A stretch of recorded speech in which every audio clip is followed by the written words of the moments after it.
Cumprimento também, de modo especial, o ministro Luiz Roberto Barroso, a quem sucedo.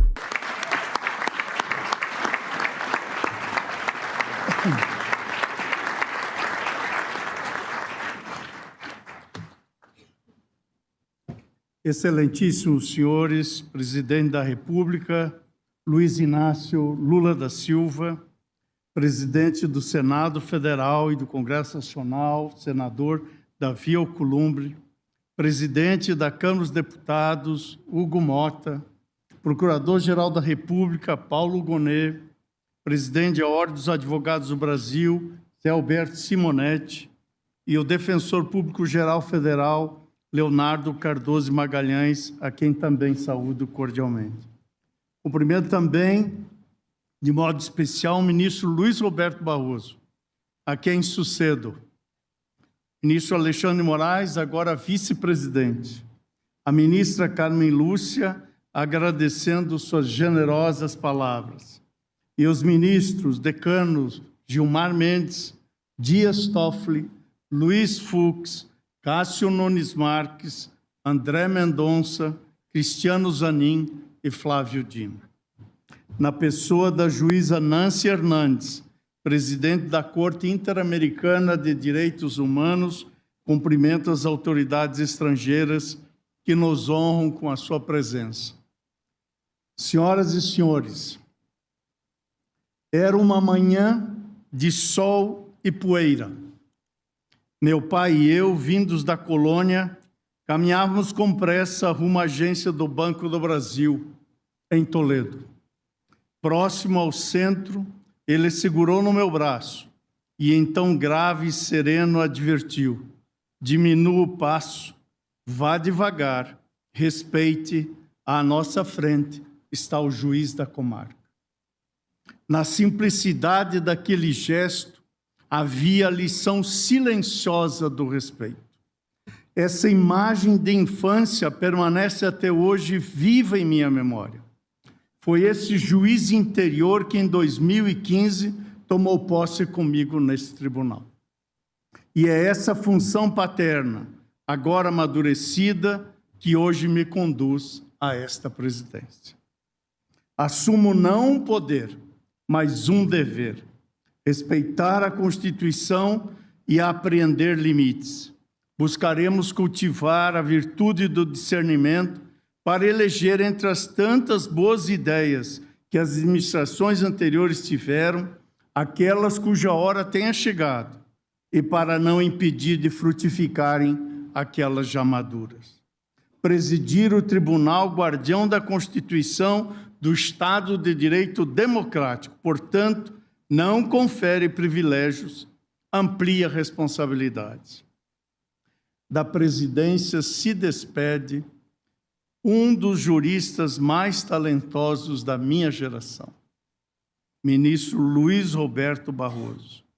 Ao amigo fraterno, desejo para o bem do país e para o bem de todos nós, que conserve sempre a vitalidade intelectual, a inspiração que lhe é própria e a juventude de espírito que lhe distingue. Terei ao meu lado o vice-presidente Alexandre de Moraes, magistrado que engrandece esse tribunal e que aqui chegou com uma carreira consolidada como jurista e professor de direito constitucional. É um amigo e um juiz feito fortaleza. Sua Excelência, como integrante desse tribunal, merece nossa saudação e nossa solidariedade, e sempre a receberá. Assim...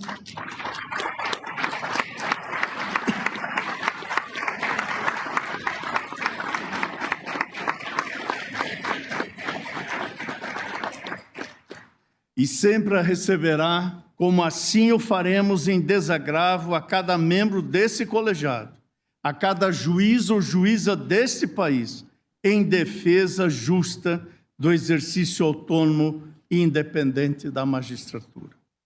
Estou certo de que o tribunal que integro e que passo a presidir não falta à Constituição, nem deslustra sua tradição.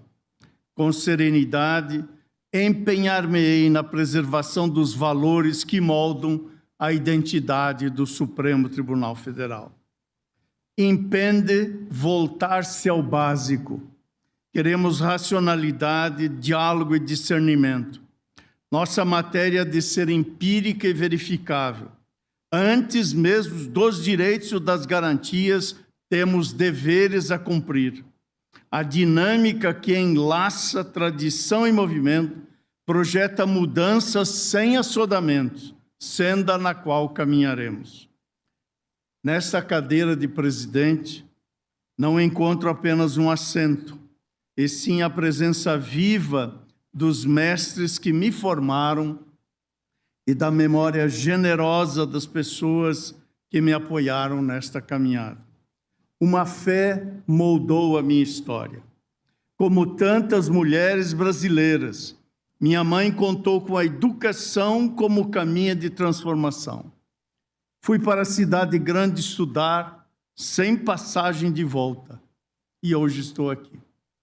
Da escola rural, em que recebi das mãos de minha própria mãe as primeiras letras ao me alfabetizar, guardo o melhor da minha formação, a fidúcia e o compromisso.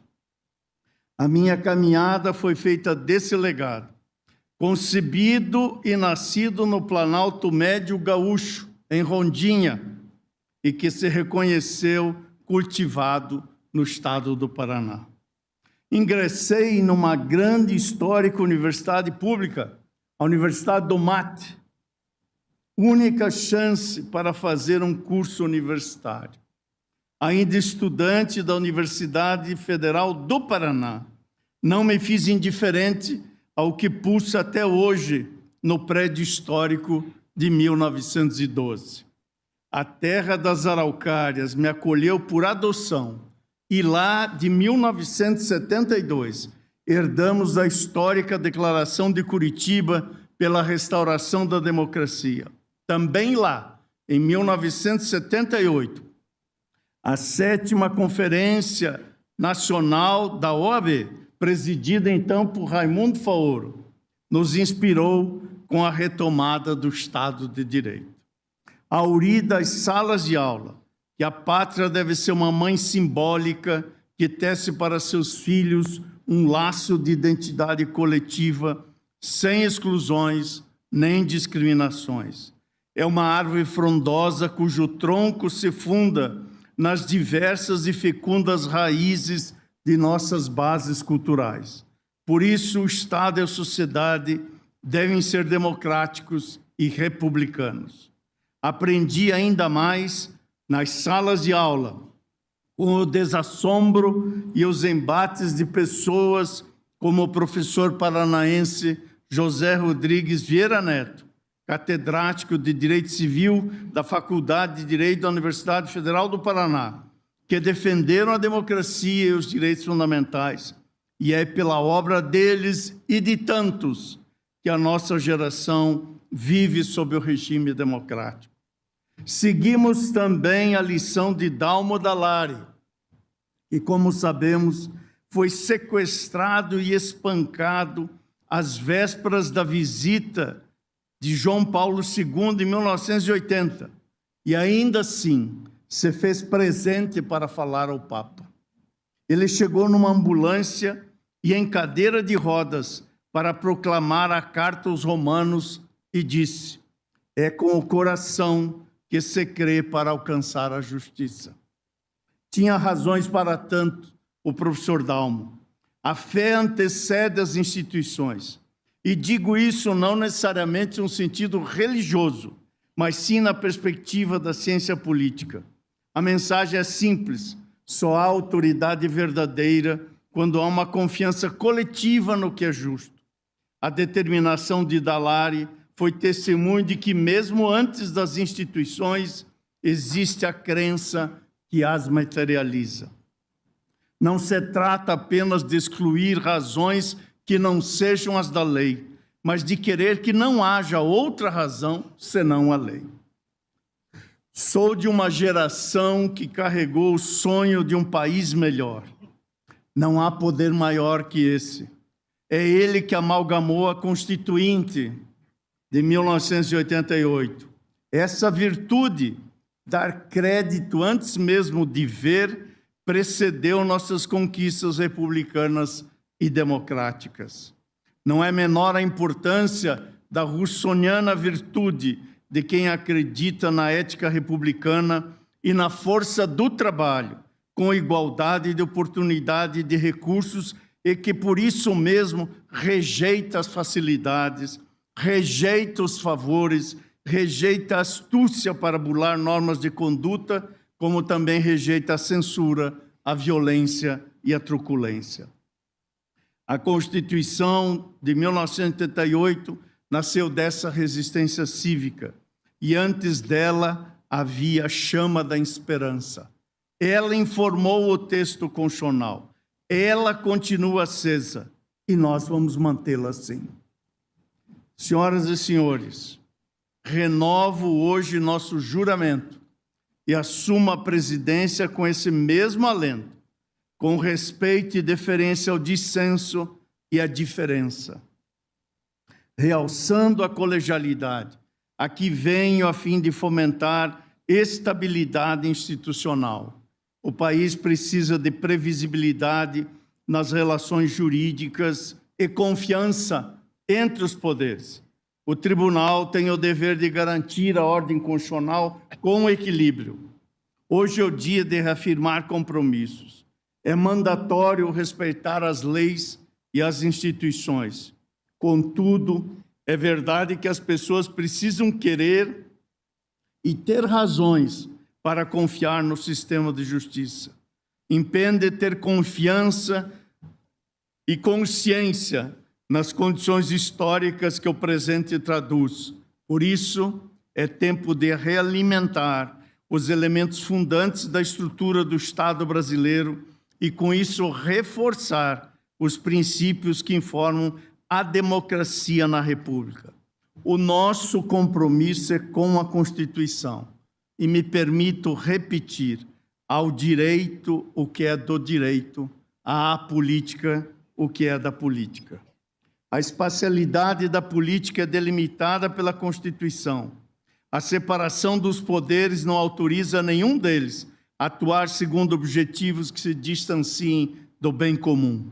O genuíno Estado de Direito conduz à democracia, o governo das leis, e não o governo da violência. Eis o imperativo democrático capaz de zurzir o autoritarismo. Sofre o judiciário os efeitos reflexos do cenário mundial de disputas pela hegemonia global entre nações e corporações econômicas com largos efeitos sobre nosso país. O Brasil, assim como grande parte das nações, sabe a uma conjuntura econômica desafiadora, marcada por variáveis interdependentes que extrapolam o campo estritamente econômico e repercutem também nas esferas sociais, políticas e judiciais. Jamais deixaremos de dialogar com os poderes e com a sociedade, sem exclusões nem discriminações. Constituirá diretamente a atribuição desta presidência a condução da conversação e do relacionamento institucional, especialmente os diálogos republicanos entre os poderes. Nada obstante, eu farei em caráter integrado e participativo. Sem embargo, dessa disposição que será integral, a nossa matéria-prima está somente no sistema de justiça. Nossas diretrizes, por isso mesmo, vertem preocupações e estratégias operacionais específicas, a exemplo da inovação tecnológica, da inclusão e da transparência institucional, e com o fortalecimento da justiça de base, reforçando a confiança da população no judiciário. Assumo aqui o compromisso de uma gestão austera no uso dos recursos públicos.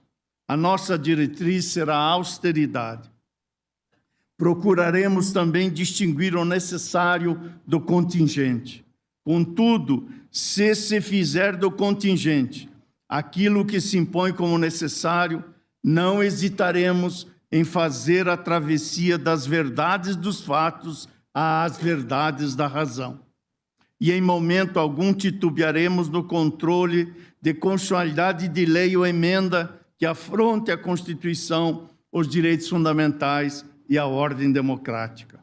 Para fazer a parte que nos toca, defendemos desde já um plano de ação para o Poder Judiciário. E, para tanto, cumpre reconhecer que muitos são os desafios que estão presentes.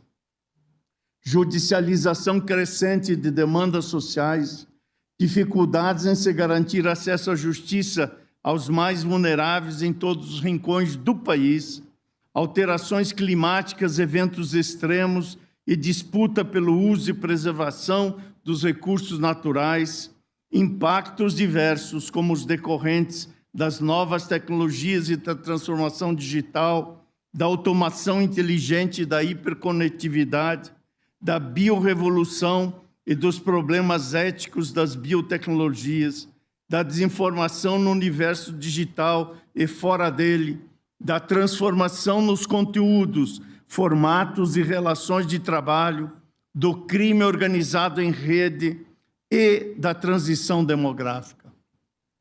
E tudo isso em um ambiente internacional em forte transformação, marcado por crescentes tensões geopolíticas e dominado pela incerteza.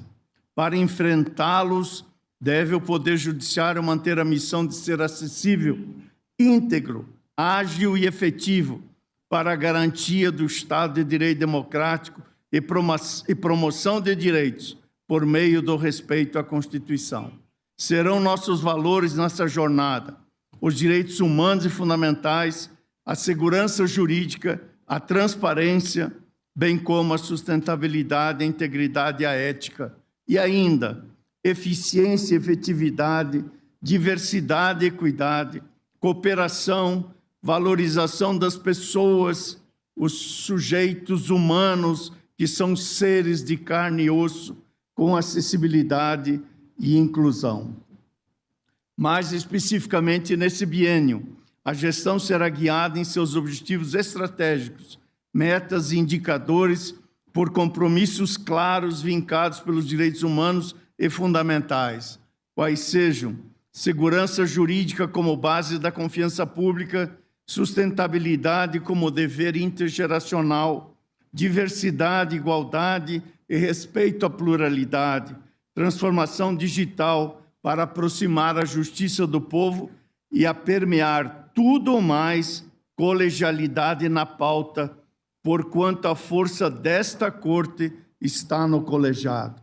A obrigação é aplicar a Constituição com atenção prioritária àqueles que são historicamente esquecidos, silenciados ou discriminados. Isso exige promover acesso à justiça, à diversidade, à paridade e ao respeito à alteridade. A confiabilidade de uma promessa de um futuro melhor depende também que ele seja possível. Precisamos estar atentos para entender como diferentes formas de desigualdade e discriminação não atuam isoladamente, mas se cruzam e se reforçam mutuamente na vida das pessoas. Para enorme número de pessoas negras nesse país, essa, no entanto, é sequer uma possibilidade. A grande força contida na Constituição se firma pelo exemplo delas. Preservaram sua fé, não a da resignação, mas sim aquela que funda a resistência. Essa é uma herança viva que nos ensinou a sobreviver ao inominável e acreditar que a liberdade e a igualdade real ainda são possíveis. Assegurar a igualdade e enfrentar a discriminação racial passa também pela proteção das terras e das expressões culturais e modos de vida.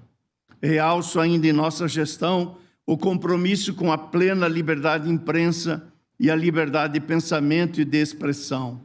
Princípios devem se converter em ações concretas.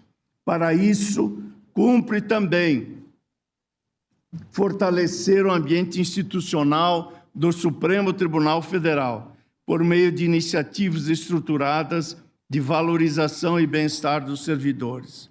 Introduziremos novos mecanismos aptos a propiciarem mais estreito diálogo entre conhecimento e experiência, entre teoria e prática, pavimentando caminhos entre o Poder Judiciário e a academia.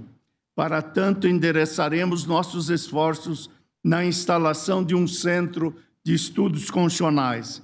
Desde já, com essa finalidade, a presidência passa a contar com uma específica assessoria acadêmica. Também fomentaremos a institucionalização digital da transparência como plataforma de acesso a dados, antes de levarmos a efeito e, ao mesmo tempo, levando a efeito projetos voltados para as relações institucionais com atenção prioritária aos países da América Latina. Publicidade e acessibilidade à informação precisam andar juntas. Vamos incrementar essas diretrizes, adotar critérios públicos com dados e relatórios mediante uma matriz de relevância da pauta.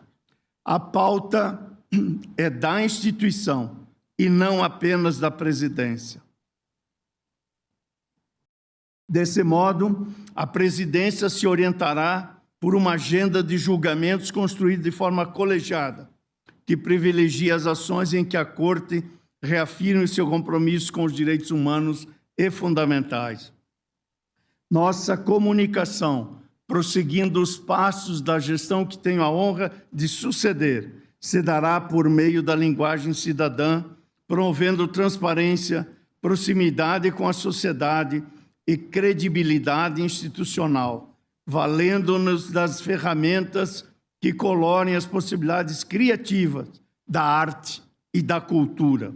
Para tanto, criaremos uma rede nacional de comunicação do Poder Judiciário.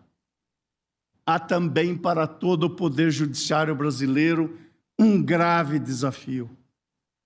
Como privilegiar o cupim da República, como denominou Ulisses Guimarães, porquanto devem os gestores e titulares das funções públicas em geral, do Judiciário, do Legislativo e do Executivo, portanto, de todos os poderes, resistir aos apelos de Circe, que mesmeriza e distorce o espírito republicano. A resposta à corrupção deve ser firme, constante e institucional. O judiciário não deve cruzar os braços diante da improbidade, como procurei fazer em todas as investigações que passaram pelo meu gabinete. Os procedimentos foram dentro das normas legais, com atenção ao devido processo, ampla defesa e ao contraditório. Ninguém está acima das instituições, sejam juízes, sejam parlamentares, sejam gestores públicos. Elas são imprescindíveis e com elas todos nós e todos os poderes somos melhores. O Brasil é plural. Não devemos também ser indiferentes. O judiciário não deve ser indiferente às legítimas aspirações dos setores produtivos, motores fortes para o desenvolvimento econômico e social do país. É também nosso encargo observar e fazer cumprir os mandamentos constitucionais da ordem econômica fundada na valorização do trabalho humano decente e na livre iniciativa, a fim de assegurar a existência digna conforme os ditames da justiça social. Vivemos tempos de novos desafios para a institucionalidade. A manipulação da informação, frequentemente potencializada nas plataformas digitais, e a desinformação testam as nossas instituições. A revolução digital não é um fim em si mesmo. Ela deve estar a serviço da cidadania e da inclusão. Quanto mais digital, acessível e transparente for, mais se aproximará o judiciário do povo, ao mesmo tempo que reduz barreiras e amplia a compreensão pública sobre sua atuação. Aprofundaremos o objetivo de estruturar a transformação digital do judiciário. a partir da governança de tecnologia e foco nos usuários dos serviços públicos digitais. Praticaremos a transparência ativa com dados estruturados e acessíveis. Também é hora de ouvir mais. Grupos vulneráveis não podem ser ignorados. A escuta é um dever da justiça e com a garantia do espaço de autodeterminação das origens plurais das pessoas, povos e comunidades em igual dignidade. O século XXI amanheceu doente. A natureza nos interpela e reclama seus direitos. A justiça socioambiental tem um grande débito a saldar com a crise climática, pois a Constituição de 88 consagrou a proteção ecológica como encargo do Estado e da sociedade. Por isso, não há justiça sem compromisso ambiental. Às comunidades indígenas são endereçadas as proteções constitucionais e seus direitos originários às terras tradicionais. E no âmbito e no limite de nossas atribuições, estaremos atentos aos correlatos deveres de um tribunal constitucional nesse tema, a fim de que a Constituição seja efetivada para assegurar esse direito que compreende respeito integral às suas culturas, línguas e crenças e formas próprias de organização. Diversos objetivos estratégicos também nos guiarão no Conselho Nacional de Justiça. Aqui também voltaremos ao básico. Vamos realçar o perfil de controle administrativo do Conselho Nacional de Justiça e seu propósito de promover políticas públicas judiciárias à luz de sua atividade e fim.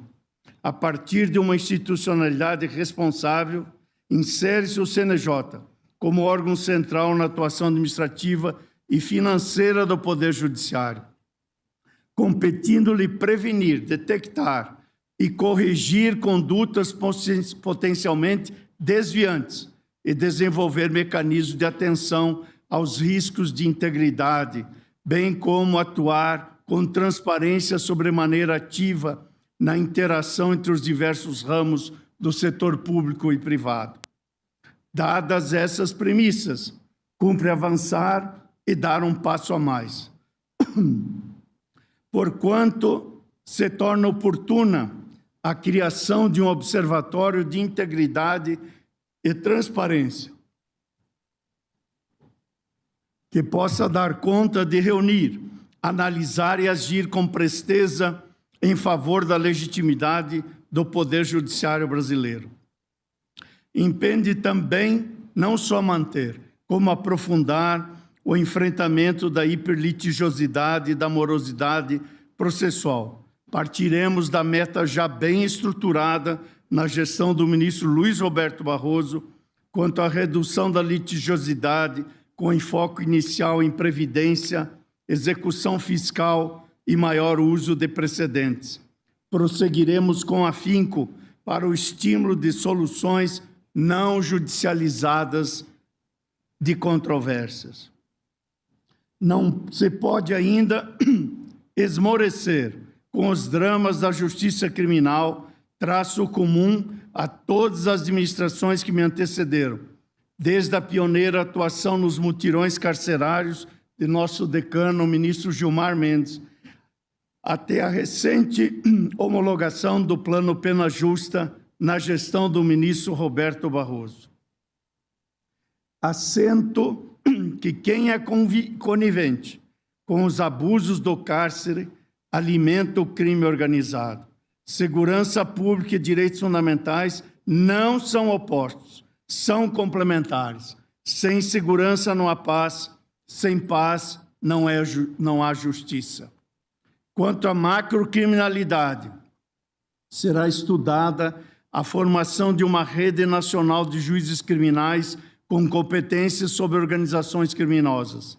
No combate às organizações criminosas, sejam mafiosas, empresariais, institucionais ou em rede, inclusive no domínio ambiental e transnacional, proporemos a análise de um tripé de ações imediatas: Mapa Nacional do Crime Organizado, Mapa de Gestão das Unidades Especializadas e Pacto Interinstitucional para o seu enfrentamento.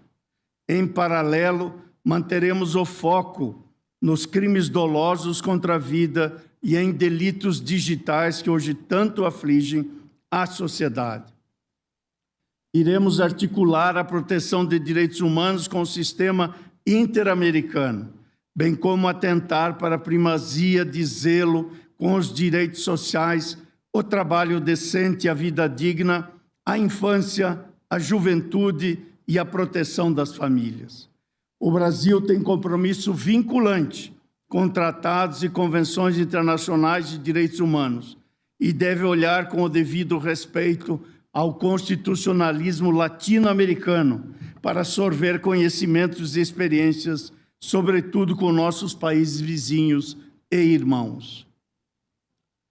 Disse-lhes há pouco que só pude estar aqui porque alguém por mim não esmoreceu e tive e ainda tenho companhia de passo firme. Sou devedor do crédito que me foi concedido. As mulheres conhecem bem as dificuldades que uma sociedade ainda carimbada pela desigualdade de gênero lhes impõe. Por isso mesmo temos um encontro marcado.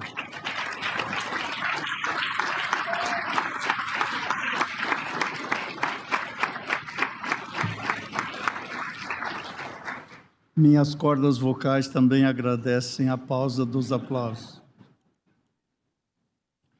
Por isso mesmo tenho um encontro marcado com esse âmbito da igualdade e o judiciário não se furtará desse dever, a este dever.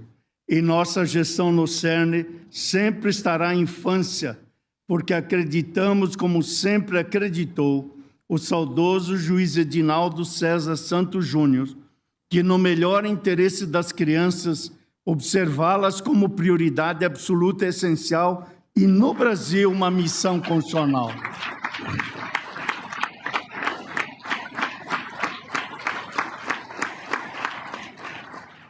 Devemos colocar a infância e a juventude, a proteção dos idosos e da mulher contra as inúmeras formas de violência no alto das prioridades do sistema de justiça e na promoção das políticas públicas judiciárias.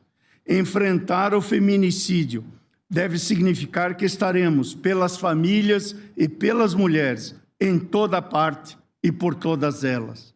Também por isso, a atuação será por diretrizes judiciárias em prol do direito pleno à saúde. Simultaneamente, ali estaremos com o olhar voltado para as pessoas com deficiência e para as vulnerabilidades das minorias e de quem sofre violência, quer seja física, simbólica ou psicológica. Senhoras e senhores, registro aqui a minha especial saudação à magistratura brasileira. Conte com esse Supremo Tribunal Federal para garantir a independência e autonomia do Poder Judiciário. Uma sociedade que não tem justiça independente e autônoma vive do arbítrio, cultiva a hipocrisia e perde a igualdade. A nossa credibilidade é diretamente proporcional à capacidade de, por meio do processo e da atuação proba e imparcial, dar respostas jurídicas, técnicas e adequadas à realidade. A legitimidade do sistema de justiça está na sua capacidade de respeitar e fazer respeitar a Constituição, protegendo-a e tornando-a viva e compreensível no seio da sociedade. Cabe a nós, juízes, não apenas resolver conflitos, mas também construir um ambiente estável, previsível e confiável para as relações sociais e econômicas. Colhe a oportunidade para relembrar que o judiciário é lugar para vocações genuínas e de serviço público integral. É um poder a serviço da sociedade. Juízes educam por seus exemplos. Servidores públicos que somos, Temos direito a um padrão remuneratório digno, que ao mesmo tempo assegure independência funcional e não perpetue privilégios nem deixe diluir seu senso de propósito. Transparência é a chave quanto às modalidades de remuneração. Nosso respeito intransigente à dignidade da carreira irá ser intransigente na mesma medida para conter abusos. Responder assim ao chamado da magistratura é abraçar um ofício que exige tanto conhecimento técnico e equilíbrio quanto firmeza moral, espírito público e profundo compromisso com os princípios mais elevados da moralidade de uma sociedade justa, livre e solidária. Todo juiz brasileiro é um magistrado constitucional e veste com independência a toga do sistema interamericano de direitos humanos e fundamentais. A independência judicial não é um privilégio, e sim uma condição republicana. Um judiciário submisso, seja quem for, mesmo que seja o populismo, perde sua credibilidade. A prestação jurisdicional não é um espetáculo, exige contenção. Senhoras e senhores, rendo aqui minha homenagem aos que vieram antes, familiares, mestres, e aqui nesse tribunal, especialmente ao saudoso ministro Teori Zavascki.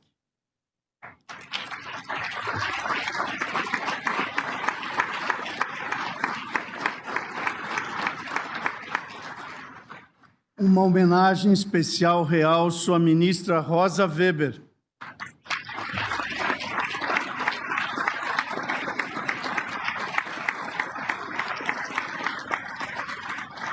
nome que se inscreveu na história como escudo vigilante erguido na salvaguarda dessa instituição.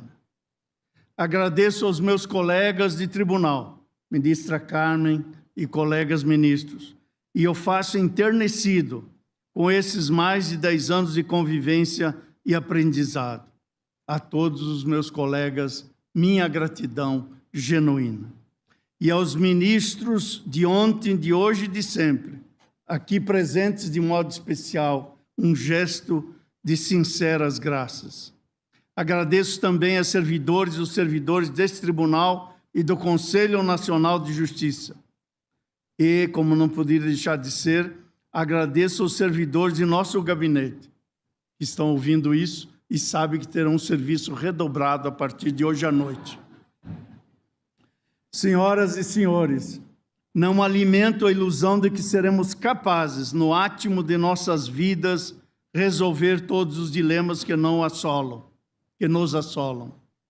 Nossa expectativa é bem simples. Mesmo no dissenso, até mesmo no conflito, almejamos conviver sem renunciar à paz.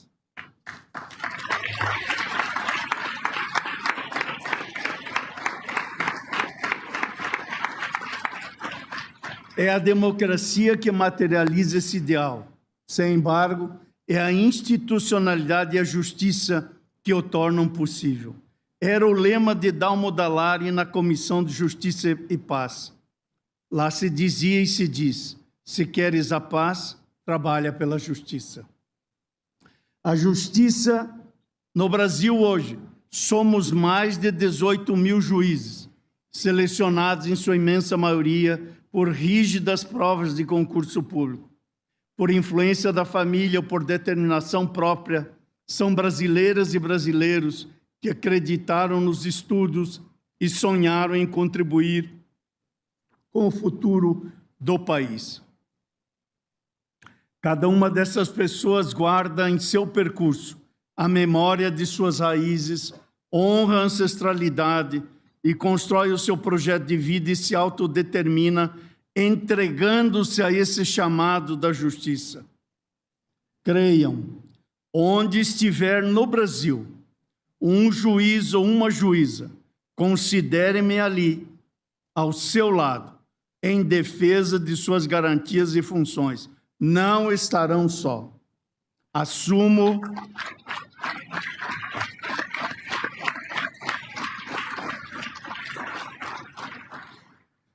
assumo essa missão com a mesma determinação que fortalece mães que criam os filhos quase sozinhas, que revigoram quem resistiu à repressão e quem proclamou a justiça mesmo ferido.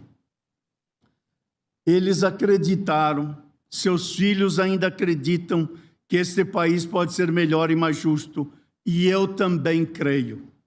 Estamos preparados. Não nos falta tenacidade e propósito. Nossa gestão carrega com todas as forças a esperança de que manteremos o contrato fundado pela Constituição, desde o preâmbulo, para proteger os direitos sociais e individuais, a liberdade e a segurança, o bem-estar, o desenvolvimento, a igualdade e a justiça numa sociedade fraterna, plural e sem preconceitos. Agradeço em especial a minha família.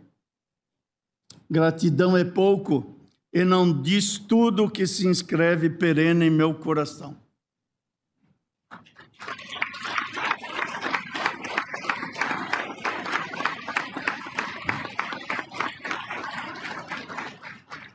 Aqui vos fala o fruto amoroso de vosso ventre, ser vivente que se verteu em pessoa e sujeito pelas três forças femininas de nossa casa, a mãe e suas duas filhas. Essas mulheres em família não apenas construíram os seus companheiros uma casa e um abrigo, mas deram a todos nós as chaves para abrir o futuro que se embala em genros, netas e netos. Manterei comigo nesta gestão a imagem nítida daquele juiz que vi na minha infância e que habita em mim, tendo como paradigma o encontro naquela manhã de sol e poeira em Toledo, no oeste do Paraná. Bem-haja a magistratura que merece esse respeito. Bem-haja quem ensina por suas ações e comportamentos. Tal como a família na casa comum, para lembrar Papa Francisco. O país anseia por um futuro em que se possa respirar mais respeito e mais justiça, mais fraternidade e mais solidariedade. A nação brasileira merece mais e melhor. E o judiciário, tal como o filho que nunca foge à luta, se alça em sua missão institucional sem dela se desviar. O presente nos interpela, o amanhã nos convoca. Para isso, aqui estamos. Muito obrigado.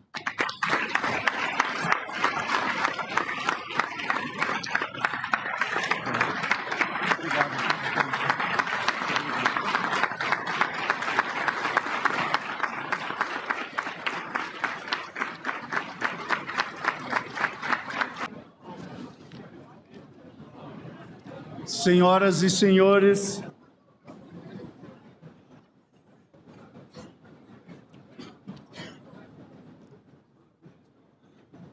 como gesto de gratidão e lealdade, quero mais uma vez agradecer as honrosas presenças do excelentíssimo senhor presidente da República, Luiz Inácio Lula da Silva.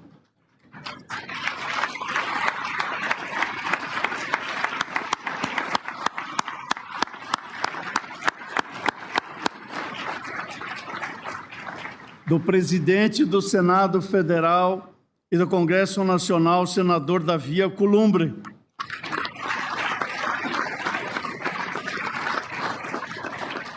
Em seu nome, cumprimento os parlamentares aqui presentes.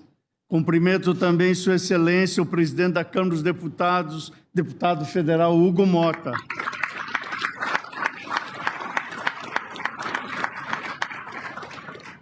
Senhores ministros do Supremo Tribunal Federal de hoje e de sempre, Mendonça, ministro Cristiano Zanin e ministro Flávio Dino, ministro Francisco Rezec, ministro Carlos Mário da Silva Veloso, ministro César Peluso, ministro Aires Brito, ministro Ricardo Lewandowski, ministro de Estado da Justiça e Segurança Pública, em seu nome, cumprimento os ministros de Estado aqui presentes.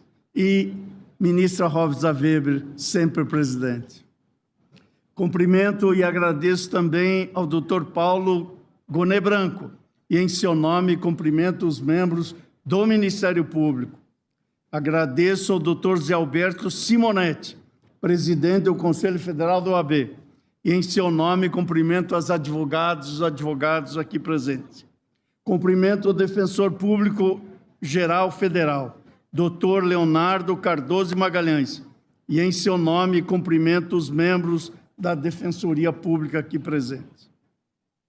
Também me permito registrar e cumprimentar o senhor vice-presidente da República, Dr. Geraldo Alckmin, as senhoras Janja Lula da Silva e Lu Alckmin, esposa dos senhores presidente e vice-presidente, e também, nesse momento, peço licença para, em vosso nome, cumprimentar as esposas dos senhores ministros dessa e de outras casas aqui presentes.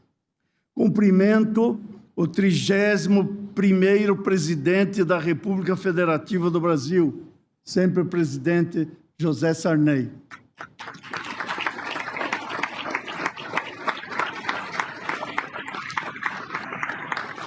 Presidente do Superior Tribunal de Justiça, ministro Herman Benjamin, e em seu nome cumprimento os ministros daquela corte aqui presentes.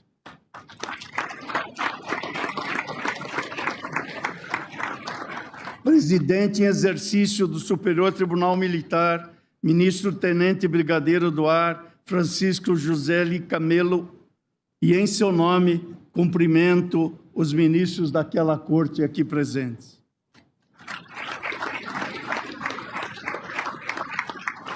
Presidente do Tribunal Superior do Trabalho, o ministro Luiz Felipe Vieira de Melo Filho, e em seu nome cumprimento os ministros daquela corte aqui presentes. Corregedor-Geral de Justiça, ministro Mauro Campbell Marques, e em seu nome cumprimento os conselheiros do CNJ aqui presentes. Cumprimento o senhor advogado-geral da União, ministro Jorge Messias, e em seu nome cumprimento os membros da Advocacia Pública aqui presentes. Peço ainda licença para cumprimentar os senhores governadores de Estado aqui presentes. De modo especial, a Sua Excelência, o governador Eduardo Leite, do Estado de meu nascimento, Rio Grande do Sul.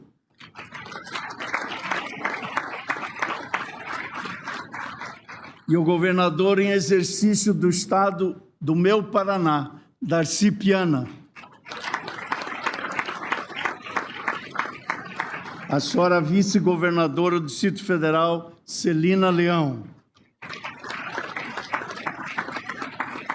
Presentes também, registro aqui a presença dos governadores da Bahia, Jerônimo Rodrigues, Rio de Janeiro, Cláudio Castro, Maranhão, Carlos Brandão, Pará, Helder Barbalho, Pernambuco, Raquel Lira, Minas Gerais, Romeu Zema, Goiás, Ronaldo Caiado, Paraíba, João Azevedo, Rio Grande do Norte, Fátima Bezerra, Amazonas, Wilson Lima, governador em exercício do Estado de Tocantins, Laurez da Rocha Moreira, e de Roraima, Antônio Denário. Presente nesse tribunal também, para nossa honra e alegria, o presidente de Justiça do Estado do Rio Grande do Sul, desembargador Alberto Delgado Neto, e a presidente do Tribunal de Justiça do Estado do Paraná, desembargadora Lídia Maijima, e em seus nomes cumprimento os magistrados dos Tribunais de Justiça aqui presentes.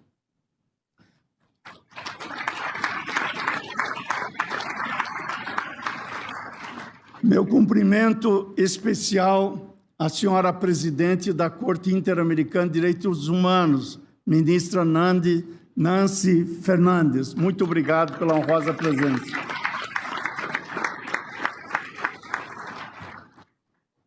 E também, de modo especial, ao reitor da minha alma mater, Universidade Federal do Paraná, professor Sunier, Marcos Sunier, aqui presente.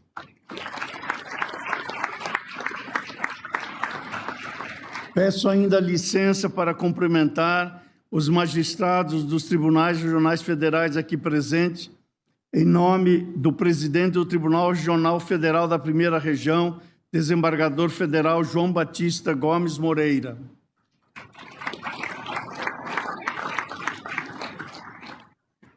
Cumprimento os magistrados dos tribunais regionais eleitorais aqui presentes, nas pessoas do presidente do Tribunal Regional Eleitoral do Rio Grande do Sul, desembargador Mário Crespo Brum, e do presidente do Tribunal Regional Eleitoral de Pernambuco, desembargador Cândido José da Fonte Saraiva de Moraes. Em nome dos magistrados dos Tribunais Regionais do Trabalho aqui presentes, cumprimento o presidente do Tribunal Regional do Trabalho da 10ª Região, desembargador José Ribamar Oliveira Lima.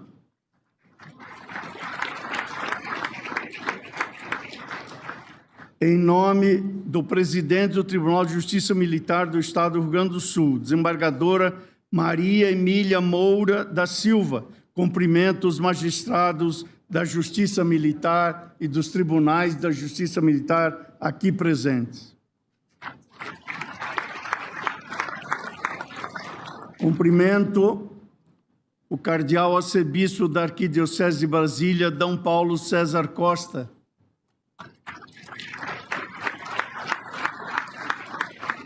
Como também cumprimento o cardeal da Amazônia, D. Leonardo Steiner, e em seus nomes cumprimento os clérigos aqui presentes. Cumprimento também o diretor representante da Federação das Associações Muçulmanas do Brasil, senhor Mohamed Sharanek.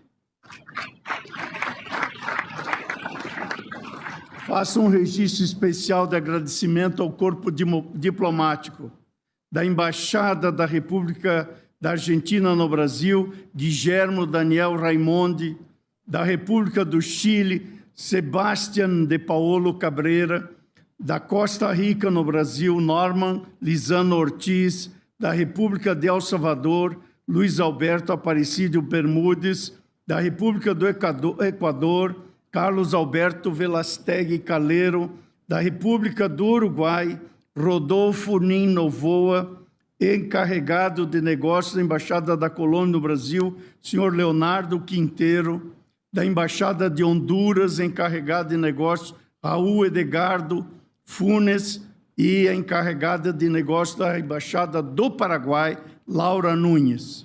Cumprimento também o senhor Eládio Loizaga, presidente do Tribunal Permanente de Revisão do Mercosul. Cumprimento o presidente da Associação dos Magistrados Brasileiros, Dr. Frederico Mendes Júnior. Em nome de Vossa Excelência, cumprimento todos os presidentes e as presidentes e associações aqui presentes. Cumprimento os militares do 1º Regimento de Cavalaria de Guardas Dragões da Independência, comandados pelo Tenente Ricardo Antônio Alves Jacinto e Rafael Ribeiro Gonçalves dos Anjos. E, de modo especial, ao coro e ao maestro deste coro que encanta o Supremo Tribunal Federal, maestro Eudon Soares dos Santos, acompanhado da pianista Edilene Cordeiro, e em seus nomes todos os integrantes do Coral Supremo Encanto, familiares e amigos dos empossandos, professores, estudantes e estudiosos de direito, representantes e membros de associações e instituições religiosas, sociedade civil, profissionais da imprensa, servidores e colaboradores desta e de outras cortes, senhoras e senhores. Os discursos ora proferidos que honram o Poder Judiciário da Nação integrarão a história e os anais do Supremo Tribunal Federal. Solicito, estou aqui a cumprir as ordens do cerimonial. Solicito a todos que permaneçam em seus lugares até a saída dos senhores ministros do Supremo Tribunal Federal e das demais autoridades que compõem a mesa e os cancelos, bem como de seus familiares. O cerimonial orientará o deslocamento para o local dos cumprimentos e, portanto, cumprida a sua finalidade, agradecendo a todos e a todas, declaro encerrada esta sessão solene.